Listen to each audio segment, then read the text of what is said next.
Hello, and welcome to the SaWGuy podcast.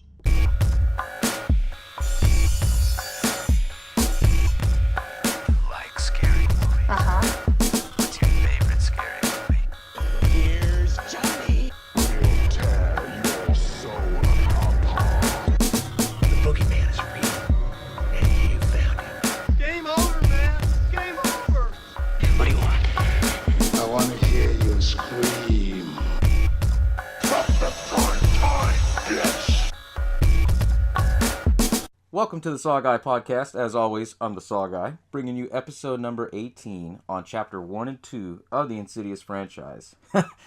Oh man, I love freaking Insidious. If you have never seen this movie, I highly recommend actually seeing it. It's done by the creators of the Saw franchise. We all have heard of this franchise, right? And it's done by Leigh Whannell, who's the writer, James Wan, who did the directing. There's speculation saying that they both collaborated on the story and then a little bit of directing, but it is what it is, right?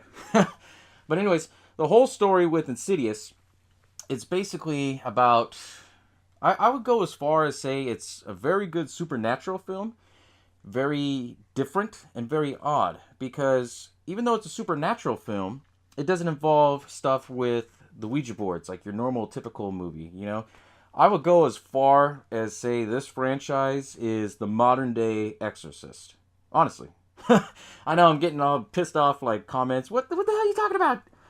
You're crazy. Well, no, I'm not crazy. And here's why. I'll get to it. But first, for the viewers out here that haven't seen the Insidious movie, I'll break it down to you, part 1 and 2, real quick. The whole story follows this normal family.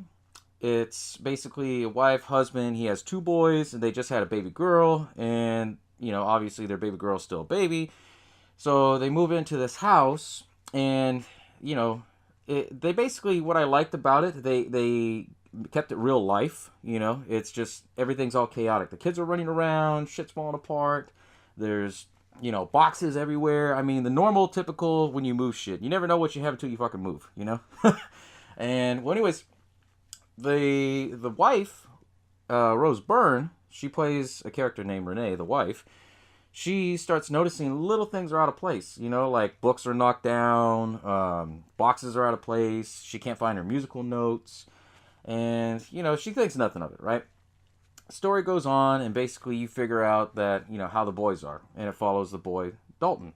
And basically Dalton, he has this imagination of wanted to be a superhero. He flies away, then he starts seeing things, and they never really talk about it until later on in the next few scenes where they have your normal typical family dinner. Well, I don't think they had the dinner, but I know they do your normal typical family things like, tuck him in bed, things like that, be careful, because he was in the attic playing, he fell and got hurt, and he said something fell and hit him on the head. Well, anyways, he goes to sleep. Next day they try to follow it like normal, and Dalton doesn't wake up.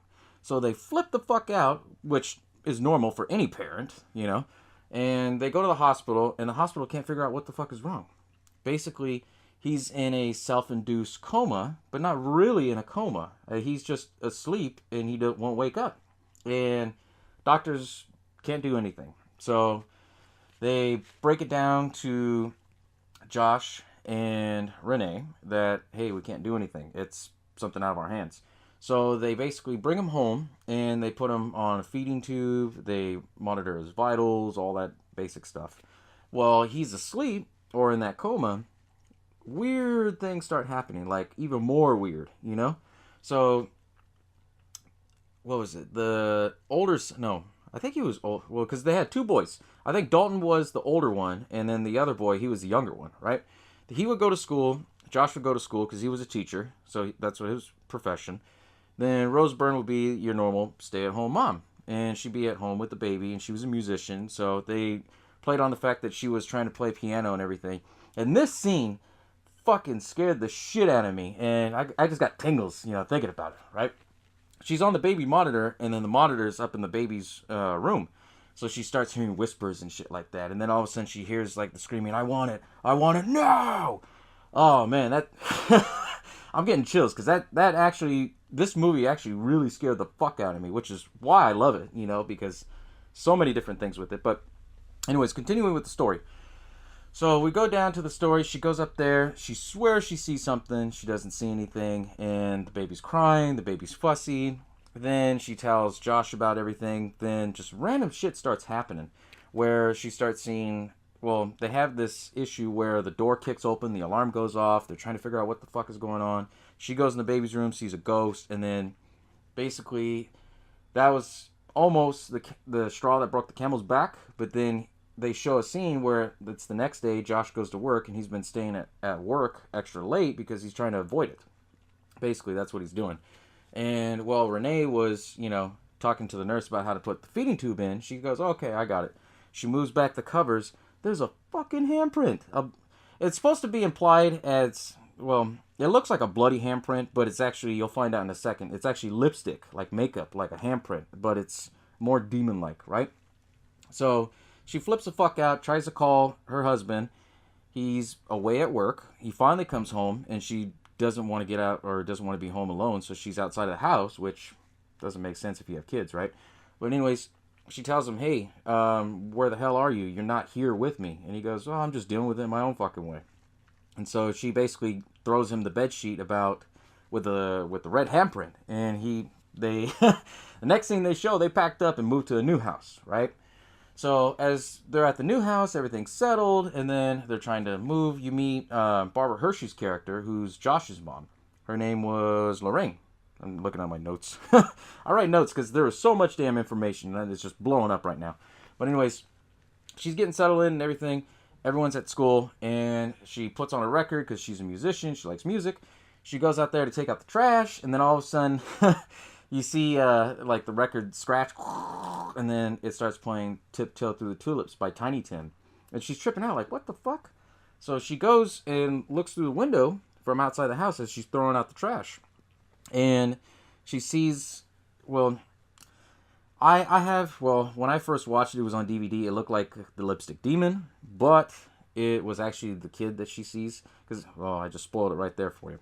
She goes in the house, she sees a ghost and everything, it leads into a room, and then it jumps out, and it was a fucking little boy ghost, and just runs out laughing. And she starts having, you know, I don't blame her, she had panic attacks because she was seeing apparitions, the shit followed her, you know?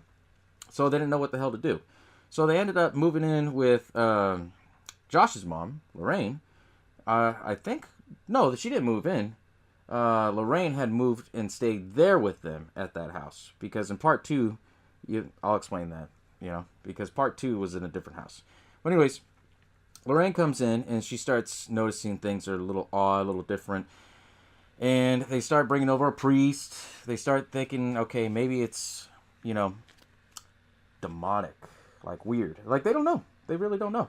So Lorraine calls Elise, which you find out later on who she ends up being. She calls Elise, and then they send over 2 characters, Speck and Tucker. They're basically like the ghost hunters and stuff like that. So they go, and I thought it was funny. They're all like, well, why do you need all this equipment? Oh, to weed out the crazies. And it was funny because they go through the house and then they start doing the EMP readers, or the voiceovers and the weird different pictures with, you know, different lenses and stuff like that. And they end up finding out that, you know, there is something supernatural happening. So they get Elise, who ends up being Lynn Shay. And she comes in and she basically says, okay, I'm going to see what's going on. So she starts talking to everybody, figuring out what it is. They go in Dalton's room and they figured out that it's this red-faced demon that's following him. And Josh and Renee think she's fucking crazy. And then, you know, she basically says, okay, I'm going to tell you straight out. I don't have time. It's getting worse. So let me tell you what it is. Your son has a unique gift. And basically this is where it ties in the whole franchise. This whole franchise is about having your soul or your spiritual body leave your physical body in a different realm. And so as she explained it, and I'm going to try and explain it like in a way where I can even understand, because I'm like, what the fuck? But when he goes to sleep, he dreams. And when he dreams, he can project his soul out to different things. Well, he got too far, and he got too far to the point where he got led like in a trap, and the red-faced demon or lipstick demon caught him, and he wasn't able to go back to his body, which is why he's in the state of the coma. Josh thinks she's crazy and doing all this shit and everything. Then he basically goes into his son's room, and then he has that father moment where he's like, okay, let's try it out. So they start doing different, well, I wouldn't say seance. They were around a table, and she was calling out to the spirits. So kind of a seance. She puts on this mask so that way it kind of puts her into the other world. She called it the further, right? She described the further as not heaven, not hell, but it's purgatory. It's another form of the afterlife where your spiritual body is stuck. So it's basically similar like hell. But anyways, the whole story goes, she tries to figure out what it wants. She's trying to communicate with Dalton. And then basically everything hits the fan. And they find out that Dalton wakes up. Well, not wakes up. He's still asleep. But the lipstick demon, or the red-faced demon, he's holding him. And he's like smacking them around and shit. Then basically they're like, okay, we're going to skip all this bullshit. And we're going to tell you what's happening. And then the truth comes out that Elise had helped Josh when he was a kid, because there was a spirit that was haunting him and everything, and she basically hypnotized him to forget. And he completely forgot about it, so she basically tapped into his spiritual, not spiritual, but she was tapped into how he can able to go to sleep and then basically go into the further. So while that's going on, he basically goes into the further, and he's trying to find his son. And into the further, this is what I love about it. It's all very creepy and everything. It's all dark and black, and he's holding the little lantern going around. Then basically he finds his red door, goes to the red door, and he sees his son after he, searching for him. Then as they are showing that, they show glimpses of the lipstick demon, or the red-faced demon. And that was an awesome fucking character, because there's so many different fan theories. I was watching YouTube when I was doing my review, well, not my review, but I was doing my research and stuff for this. They talk about the different forms, or how the red-faced demon became the red-faced demon, because they talk about in the further, or the purgatory zone, it could have been somebody that was an entertainer from the 20s. He liked puppets, because they showed a lot of that. And maybe he was very flamboyant. Maybe he was an entertainer, because he liked to have nails like etched into his skin and sharpen it, and he stitched and did all this, and he just evolved. That's a pretty cool fan theory. But anyways, back to the story. He sees the red-faced demon, and they break away, they get away. He leads his son to his body, and then the son gets out, and then Josh ends up seeing this woman in black from when he was a kid, and basically tells her, hey, get away from me, get the hell away from me. Then he wakes up, and you think everything's all happy ending and stuff like that. Then you find out that Elise takes a picture, because she sensed something was wrong, and it ends up being the woman in black that was haunting him. So he got stuck in the further while the woman in black took over his body. And then as the picture was taken, he just snapped. Choked Elise, and then boom, that's the end of the first film. Holy shit, that was great. And the way they left it open, you knew they had to do a sequel, right?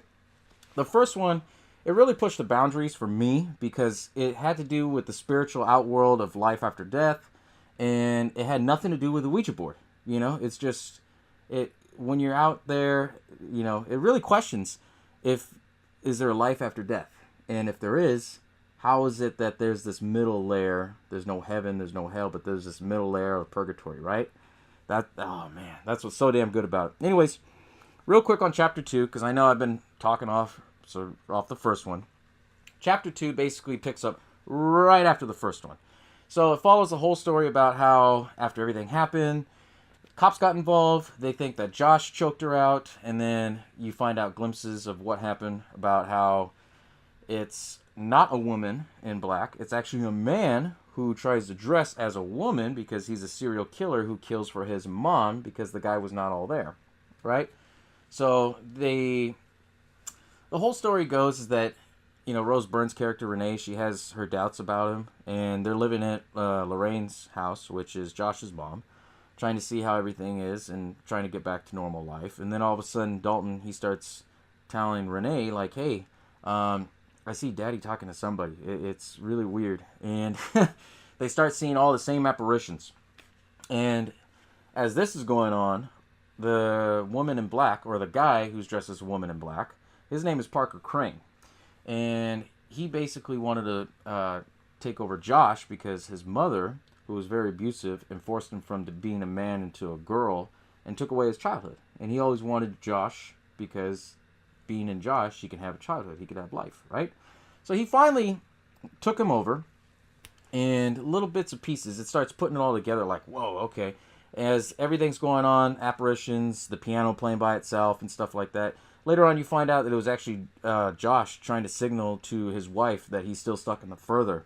And he's in purgatory, and he's getting weaker because his soul's away from his actual body. So, Elise is gone now in this one, but they still bring her back as a spirit later on. They call her best friend Carl, and then it talks about everything that happened when Josh was young, when he was a kid. About how he had that parasite ghost following him, and it shows a young Elise, his mom when she was young, and then Carl, and then it starts off with what's going on currently. So there's a lot of little flashbacks here and there. But anyways, Carl, he comes in, and he's a character who's trying to figure out what's going on because Specs and Tucker, they're trying to reach out to him because Elise is giving him basically all the tools. She kind of leads him into her house, into her special basement room where she has all the readings and all the ghost stuff and things. They find the tape that they recorded of when Josh was a kid. And when they looked through it and everything, they figured, okay, what the hell? That's when Carl got involved. Then they asked Lorraine, like, hey, do you know what this is or anything? They're trying to tell us to go to a hospital. So they go to a hospital, and they never said where Lorraine was, if she was a doctor or anything. But she remembered the patient Parker Crane because he had this weird attraction to her son when she would bring him to work. And then it builds up this whole story about how Parker Crane always had this obsession with Josh. And he died and his apparition left and all that. And then little by little, they kind of lead them in, Specs, Tucker, Carl, and Lorraine, into Parker Crane's house to see who he is. Well, it was actually all trapped by his mom, who's still a ghost haunting him. And while she's haunting them, trying to get them killed and everything, she's basically haunting Parker Crane and Josh's body and saying, okay, you have to kill for them. You have to kill for them. And little by little, Parker, he starts losing his teeth. He starts dying a little bit at a time. And she basically explained the point, well, you're dying inside that skin because you haven't killed. You're not doing what you do. You got to be evil. And he doesn't want to do it. But then later on, once they figure out that it's Parker Crane inside Josh's body, they said, oh shit, we got to tranquilize him. So they try to tranquilize him. They try to keep the kids away. And then it just built it to this big climax, like really good into the story arc, where they're all at Lorraine's house. They try to take out Josh, and Specs and Tucker, they basically get knocked out with Carl, and then Renee comes home, and basically they were setting up Specs and Tucker and Carl to go and try and knock him out so they can go into the further and pull him out. They didn't do that, and basically Josh set him up for a big old trap. He tried to attack them, locked Lorraine in the room, and then Renee, she basically was knocked out. And then the kids saved her. Then they go downstairs and hide into the laundry room as Josh is like trying to break in. Little by little, it shows that, and then it shows what's going on in the further with Josh and Carl, because he's inside the further, showing Josh how to get back home. While that's all going on, then Dalton says, hey, I can bring Daddy back. Let me go back to sleep. So he goes to a corner, and he built this, well, him and his brother, they had this invention, the string with the cans on the ends. He ties it around his waist, goes in the further, finds his dad, and brings him back. And as he's doing that, Elise and them, they're at Parker Crane's house into the further. And Elise, she finally gets into Parker's memories and defeats the mother of Parker Crane. And then when she defeated the mother, then Parker Crane basically leaves the soul, then Josh goes back in, and then happy ending, right? Then they kind of continue and wink the story that Specs and Tucker, they're more like ghost hunters and help people. And then you find out that there's other people that have this special gift.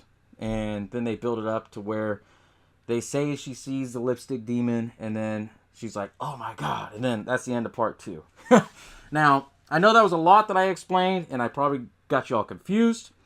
But if you haven't seen the movie, I explained it. But for what I would recommend is watch the movie, because you would get a better understanding watching it, right?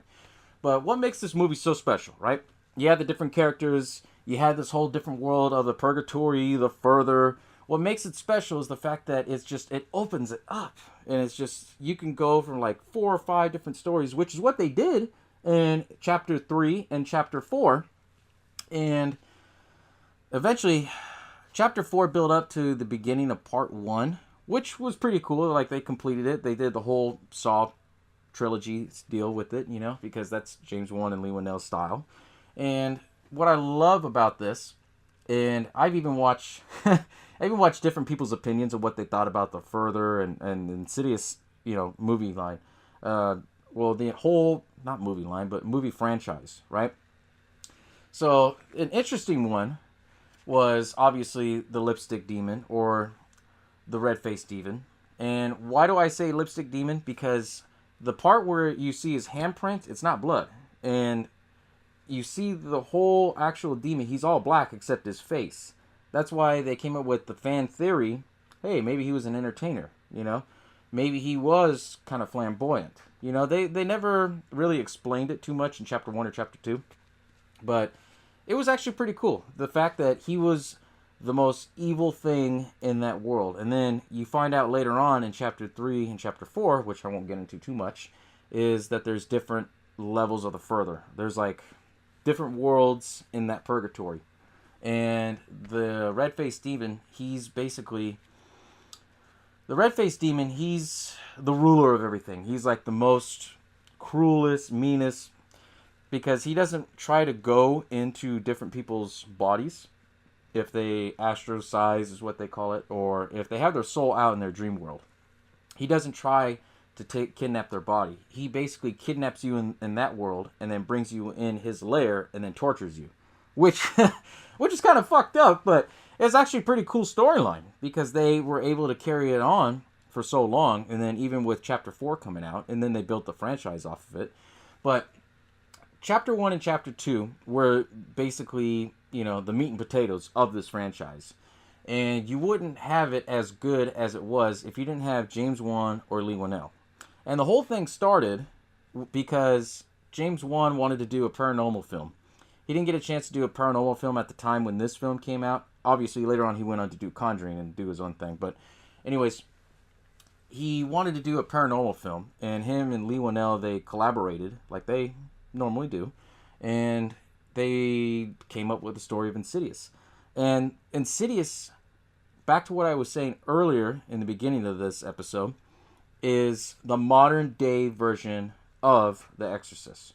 And I'm going to keep getting a lot of bullshit on this. And the reason why I say this is because look at the similarities between them, right?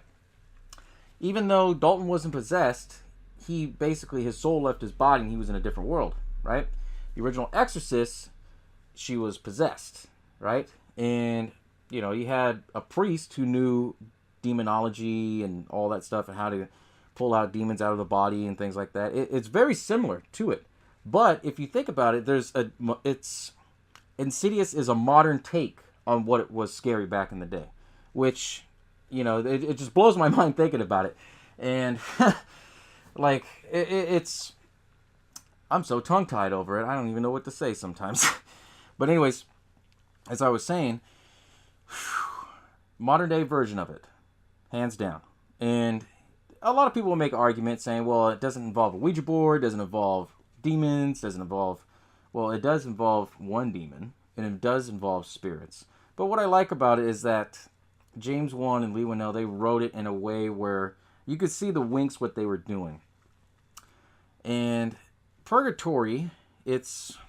The way they describe the purgatory or the Further is that it's an in-between place. In some cultures, even in certain religions, they believe that you can get stuck in purgatory, whether you're good or whether you're bad.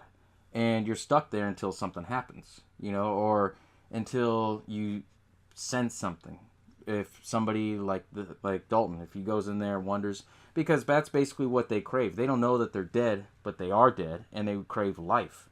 And I believe that's more a take on the dark side of some religions and some cultural things, but it's very unique, because this film still holds up. It really does. The fact that it's modernized, you can, I'm going to say this, you know, you can watch this film probably 10, 15 years down the road and still be scared the shit out of, just like how The Exorcist is. Why? Because it's modernized. Because it's a different take on the whole supernatural thing. It really is. And I I have a fond appreciation of it. At first, when I saw Insidious, I'm going to give you my honest opinion, it was but then I went back and watched it a little bit more and a little bit more till finally I was just watching this movie on repeat all the time, the first and the second one. And I didn't realize how scary as fuck this film could be. It really is. Especially the scene where Renee, she's home alone, she starts sensing things, and then you hear the shit on the baby monitor. You know, you think you're alone, and then you hear that, you know, I want it now, screaming. Just like, whoa. And then, I didn't even get into this part about the red face or lipstick demon, but the music was all done by Joseph Bashira. Joseph Bashira, who also not only did the music, but he was the red face demon, which was badass. Because this film, when they were building it and everything, they obviously were on a very tight budget, and they knocked it out of the park with the budget that they had. And that's what I love about this film, because some people will say it's an independent film. I wouldn't go as far as say independent. I would go as far as say that it was, they did what they could on the budget, and they basically hit a home run with it. I mean, everything down from the effects to how it looked, to the makeup, everything. And Joseph Bashira, he also worked with James Wan and other number of films.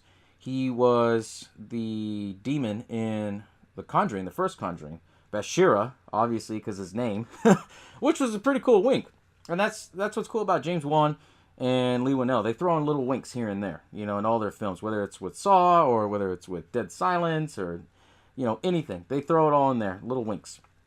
And this film, the first one, like I said, it will hold up 10 years down the road. Quote me if I'm wrong. Let me know in the comments below what you guys think. I mean, honestly, this film is going to be, well, not gonna, it already is, in my opinion, the newer version, well, I can't say newer version, the modern version of The Exorcist. But it doesn't involve the Ouija board. It doesn't involve pissing off, you know, demons, spirits. You got one demon that rules them all. And he's supposed to be the scariest, creepiest shit. And it's, wow. Damn good storytelling. It really is, you know. And the whole concept with the woman in black, I love that concept. I really did love it, because in the first film, they couldn't find a woman with the same kind of creases on the face. So they actually had a real man play the woman in black in the first one. And this is how they got the idea for part 2. They said, okay, well, if it's a man dressed as a woman in black, why can't we play off that in part 2? Which is what they did, and damn, they hit a home run with that one, because that's creepy as shit. You find out why he wore the black wedding dress, the black veil, what he did and how he tortured his victims when he was alive. And they showed flashbacks. They never showed like him actually chopping them up and shit, but they showed and implied it, which it goes with that old Hitchcock notion, less is more. If you have to use your imagination and think about it and it's scary as shit, then it's going to be scary as shit for you. You know what I'm saying? But hope you enjoyed this episode on Insidious. I know I do a lot more slasher, I do a lot more iconic horror, but I know everyone's been coming at me and letting me know, like, hey, you haven't done Supernatural since the first episode. So I figured, okay, I'm going to go on a Supernatural binge and bring some good Supernatural films to you. And so hopefully I've done that. Hope you all enjoyed this episode, because the next one, episode 19, I hope you all can float down to episode 19. Wink, wink. So you'll have to tune in to my teasers and everything like that. See what episode I'm cooking in the next one, right? Ooh. And also, too, guys, I want to give a shout out to everybody that's been following my show, everybody that tunes in. I wouldn't have this, I wouldn't be here if it wasn't for you guys. So thanks again for everything. And thank you for tuning into the SaWGuy podcast. And as always, once I'm done, I'm out. Bow down to the